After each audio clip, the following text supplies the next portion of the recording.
আজ আমাদের সঙ্গে অতিথি হিসেবে আছেন সিনিয়র সাংবাদিক জনাব মাহবুব কামাল। জনাব মাহবুব কামাল, আপনাকে আমাদের অনুষ্ঠানে স্বাগত জানাচ্ছি।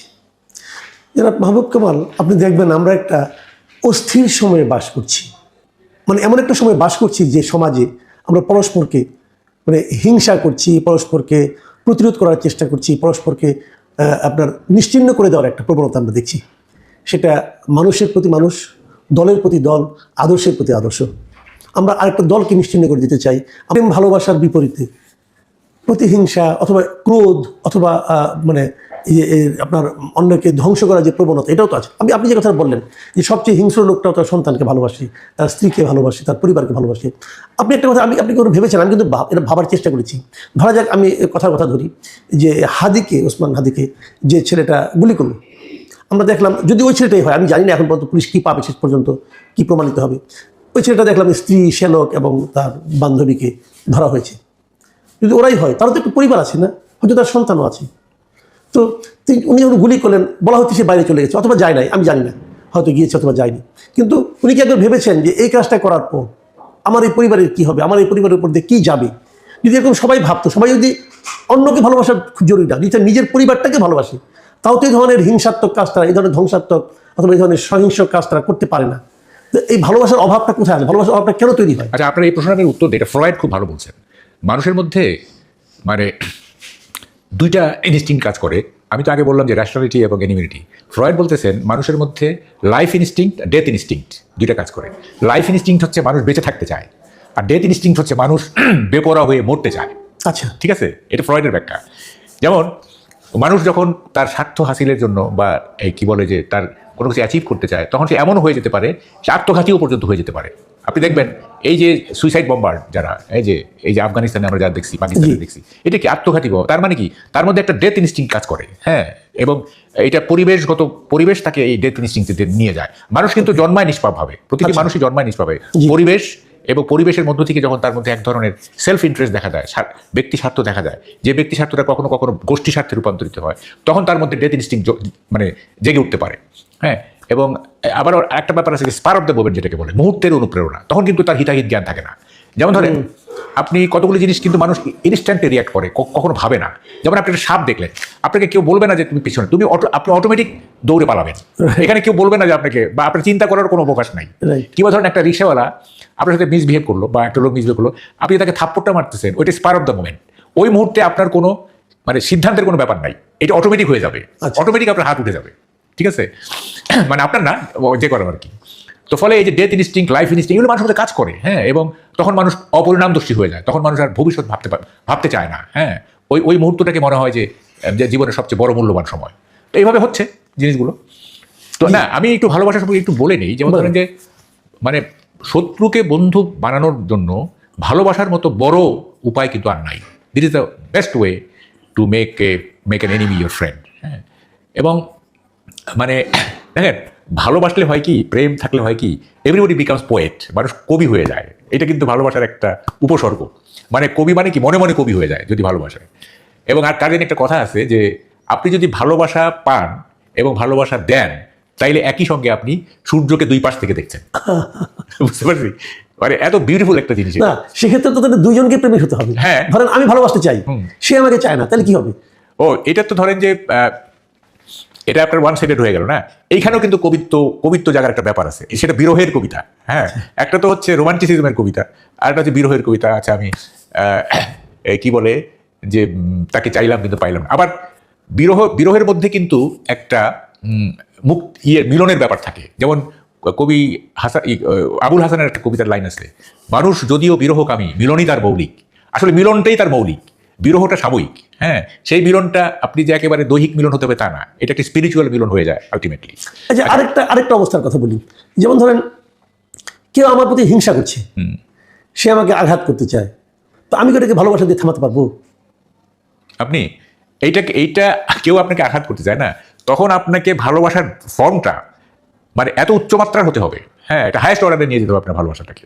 তাইলে আপনার কি বলে, সে একটা পর্যায়ে গিয়ে সে দমিত হবে। দেখেন, ওই যে চারু মজুমদারের একটা কথা আছে, এই যে নকশালবাড়ি আন্দোলনের নেতা ছিলেন, উনি বলছিলেন যে এই হাত যার পিঠে একবার পড়েছে সে আর কখনো ফিরে যেতে পারে না। এত শক্তিশালী তার সেই হাত। হ্যাঁ, তো আপনার প্রকাশটা যদি সত্যি সত্যি স্ট্রং হয়, তাহলে পরাস্ত হতে বাধ্য। না তাহলে আমি আবার সেই বাস্তব উদাহরণে আসছি যে হাদিকে যে গুলিগুলো, সে তো হাদির পাশেই বসে থাকতো সবসময়। হাদি তাকে তো বুকে টেনে নিয়েছিল। না তাহলে কেন হলো এটা? না, এখানে তো আপনার কনফ্লিক্ট, হাদি কি করতে পারতো? এখানে কিছু করার নাই, কারণ ওইটা তো ধরেন যে অতি অল্প সময়ের মধ্যে ঘুরে গেছে। হ্যাঁ, অতি অল্প সময়। এইখানে তো হাদির তাকে জয় করার কোনো প্রশ্নই ছিল না। প্রশ্ন থাকতে হবে তো, জয় করার প্রশ্ন থাকতে হবে। আমি বলতেছি ধরেন একজন লোক আপনার সাথে দীর্ঘদিন ধরে শত্রুতা করে আসতেছে। হ্যাঁ, তো আপনি তাকে জয় করতে পারেন, তাকে মানে কি ভালোবেসে। এবং শুনেন, ভালোবাসলে হবে না, ভালোবাসার প্রকাশটা সবচেয়ে বড় জরুরি। প্রকাশটা ঠিক মতো হচ্ছে কিনা। আপনি মনে মনে ভালোবাসলেন, এটার কোনো মূল্য নাই। যাই হোক, এখন আমরা একটু অন্য বলি যে ভালোবাসাটা বা প্রেম যেটা, হ্যাঁ দেখেন, প্রেম কিন্তু নানা রকমের আছে। যেমন ধরেন যে সৃষ্টিকর্তার প্রতি প্রেম, তারপরে প্রকৃতির প্রতি প্রেম, তারপরে ধরেন যে পশুর প্রতি প্রেম, এগুলো কিন্তু মানে আছে। হ্যাঁ আছে। এখন ধরেন যে প্রকৃতির প্রতি প্রেম আছে বলেই আমরা সমুদ্র দেখতে যাই, পাহাড় দেখতে যাই, আমরা বনাঞ্চলে ঘুরে বেড়াই, বিভিন্ন দেশ ঘুরতে যাই বিভিন্ন প্রাকৃতিক দৃশ্য দেখার জন্য। আবার পশুর প্রতি, যেমন ধরেন আমি একটু বলি, তারেক রহমানের যে বেড়ালটা, পেশাব বেড়ালটা, এইটা কিন্তু তার দলকে তিনি যেমন ভালোবাসেন, তার বেড়ালকেও তিনি তেমন ভালোবাসেন। এবং আমরা যখন কোনো পশু পালি, মানে পেট অ্যানিমেল যেগুলো, সেগুলির প্রতি আমাদের ভালোবাসা। যেমন একটা কৃষক যখন তার দীর্ঘদিনের পোষা একটা গরু বিক্রি করতে যায়, তখন তার চোখ দিয়ে পানি পড়ে যায়। তার প্রতি যে গভীর ভালোবাসা ছিল দীর্ঘদিন, এইটার প্রকাশ ঘটে আর কি। তো সবটা মিলে পশুর প্রতি ভালোবাসা, সৃষ্টিকর্তার, এই যে আমরা উপাসনা করি, এটা ঈশ্বরের প্রতি, সৃষ্টিকর্তার প্রতি আমাদের ভালোবাসা। প্রেম না, এটা এক ধরনের প্রেম, প্রকৃতি, পশু।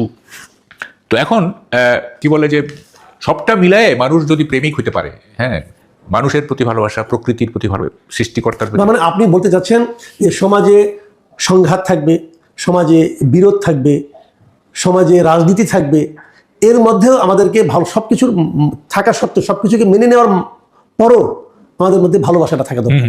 ঠিক এই ধরনেরই কিন্তু একটা আপনি তো বিখ্যাত লোক এই কারণেই, আপনি যেখানে আমি শুরুতে বলেছিলাম যে কেন আপনাকে এগুলো, মানে আপনার কাছ থেকে শোনার জন্য আপনাকে আমরা আজকে আহ্বান জানিয়েছি, আপনাকে আমন্ত্রণ জানিয়েছি। প্রিয় দর্শক, আপনারা হয়তো জানেন, আপনি একটু ভূমিকা দিয়ে নেই যে বাংলাদেশে এই ভালোবাসা, প্রেম, এর সঙ্গে ভ্যালেন্টাইন শব্দটা কিন্তু জড়িয়ে আছে। সেটা আমাদের জায়দিনের সম্পাদক শফিক রেহমান সাহেব প্রথম বাংলাদেশে এটা আনুষ্ঠানিকভাবে আমদানি করেছিলেন। উনি বলেছিলেন, আমরা তখন জানতাম না, আমরা তখন আসলে যুবকই ছিলাম।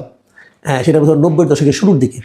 সেই সময় জায়দিন সেই সাপ্তাহিক পত্রিকাটা বিপুল জনপ্রিয় ছিল তরুণ সমাজের মধ্যে, সকল সমাজের মধ্যেই।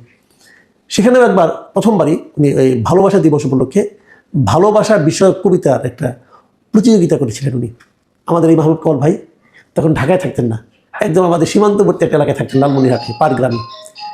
সেখানে থেকে তিনি একটা ওই কবিতা প্রতিযোগিতায় অংশ নিয়েছিলেন এবং প্রায় 6-7 হাজার প্রতিযোগীর মধ্যে মাহবুব কামাল ভাই সেই প্রতিযোগিতায় প্রেমের কবিতায় প্রথম স্থান অধিকার করেছিলেন। ওনার সেই কবিতা বহু জায়গায় দেশে বিদেশে পঠিত হয়েছে। আজকে আমরা ওনার কাছ থেকে সেই কবিতাটা আবার শুনতে চাইব। আপনি কি লিখেছিলেন যে 6-7 হাজার লোককে দুঃখ দিয়ে আপনি প্রথম হতে পেরেছিলেন? এবং আমরাও পড়েছি কবিতাটা, আপনি কবিতাটা শুনলেই বুঝবেন যে সেই সময়ের যে রাজনীতি, সেই রাজনীতির বিষয়গুলো কীভাবে প্রেমের কবিতায় মাহবুব কামাল ভাই তুলে ধরেছিলেন। মাহবুব কামাল ভাই, ওই কবিতাটার একটু পটভূমিটা আপনি আমাদের একটু বলবেন, এবং প্লাস ওই কবিতাটা আপনার কাছে আমরা একটু শুনতেও চাই। আচ্ছা, আপনি বোধহয় একটু ভুল করে গেছেন, এটা আসলে কবিতা না, এটা একটা চিঠি।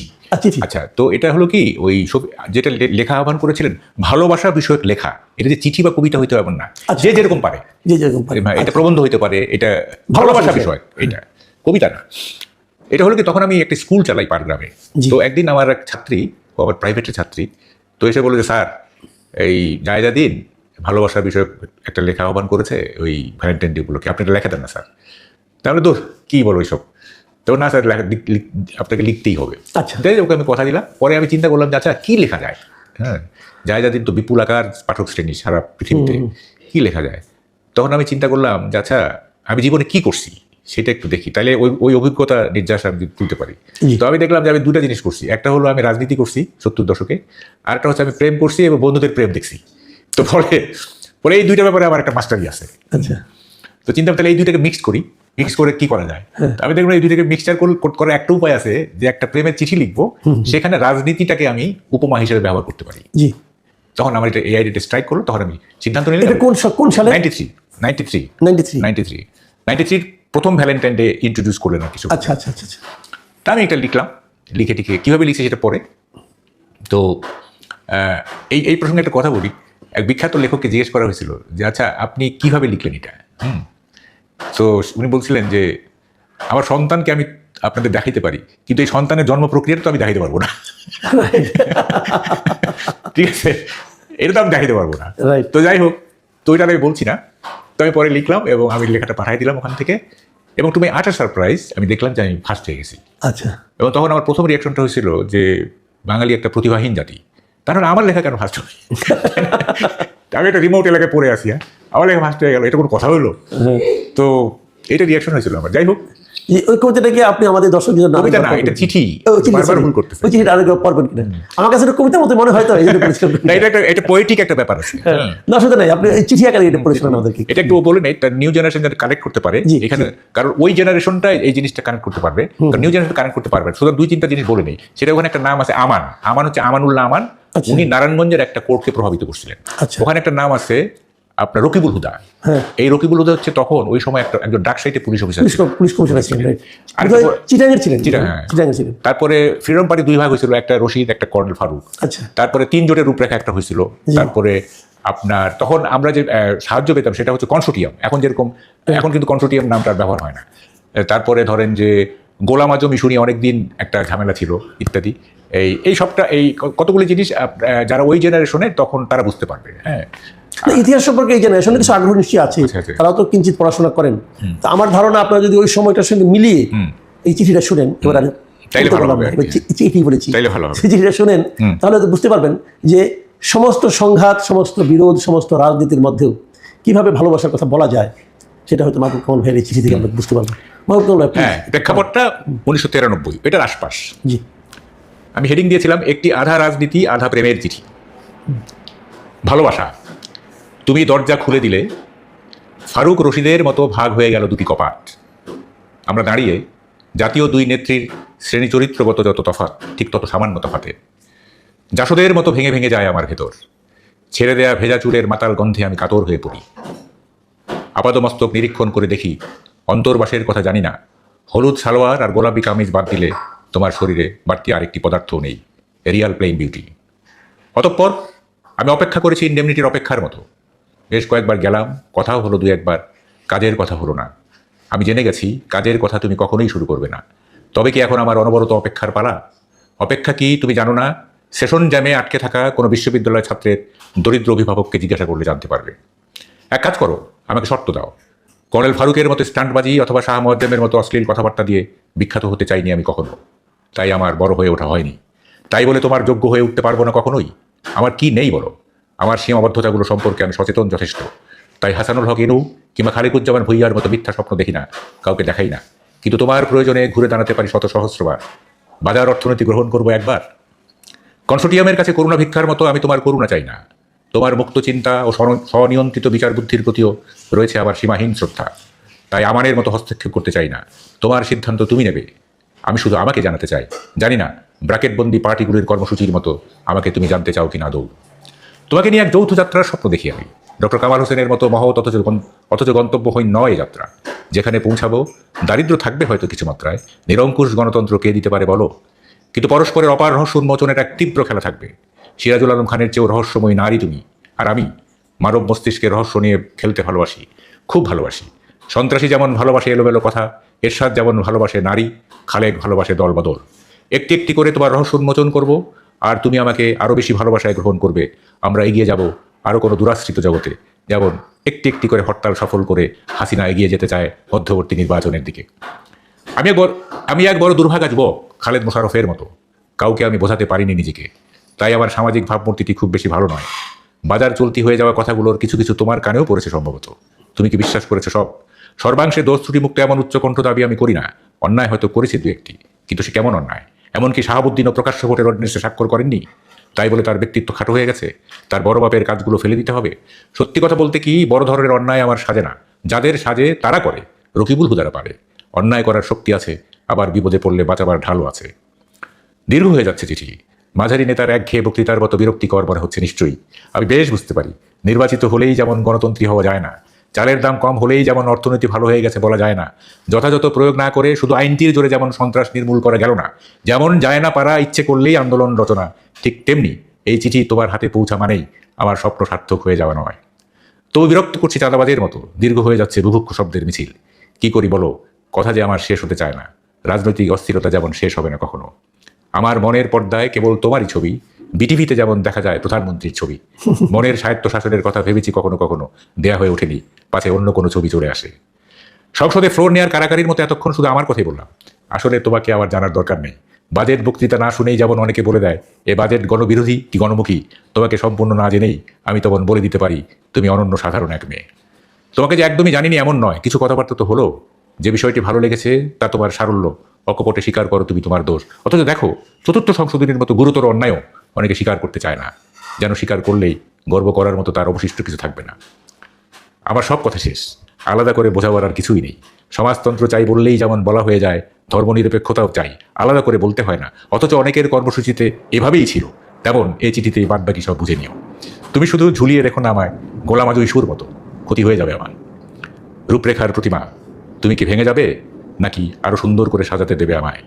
সোভিয়েত ইউনিয়ন ভাঙার পর বাংলাদেশের কমিউনিস্ট পার্টি যে হাহাকারের মাঝে পড়েছিল, তেমন পরিস্থিতির মধ্যে আমাকে ফেলো না দোহাই।